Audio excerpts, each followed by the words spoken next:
تو خلاصہ یہ ہے کہ ہم 2-3 طریقے سے نئے مہینے کا آغاز کر سکتے ہیں. ان میں سے کچھ طریقے ایسے ہیں جس میں ہم احادیث پہ عمل کرتے ہیں، نبی کریم صلی اللہ علیہ وسلم کی تعلیمات پہ عمل کرتے ہیں، لیکن کچھ تعلیمات پہ عمل مکمل طور پہ ہوتا ہے، کچھ تعلیمات پہ عمل مکمل طور پہ نہیں ہوتا. علماء نے کچھ ایک طریقہ ایسا بھی بتایا جس میں ہم اگر اس پہ عمل کریں کہ جہاں جہاں پہ رؤیت ہو جائے وہ اپنے علاقے کی شہادت دوسرے علاقوں تک پہنچا دیں.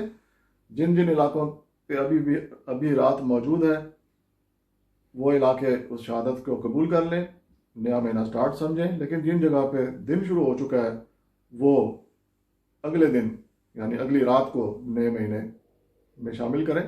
تو اس طرح ہم نے ایک جائزہ لیا کہ مختلف طریقوں سے جو نئے مہینے کا آغاز کیا جاتا ہے تو اس میں سے کتنے پرسنٹ کتنا حصہ ہم نبی کریم صلی اللہ علیہ وسلم کی تعلیمات کے مطابق کرتے ہیں اور کون سا عمل کون سا طریقہ ہمارے ہاتھ سے رہ جاتا ہے. اللہ تعالیٰ ہمیں نیکی پہ عمل کرنے کی اور صحیح فیصلے کرنے کی توفیق عطا فرمائے. وآخر دعوانا الحمد للہ رب العالمین والصلاة والسلام علی رسولہ الکریم.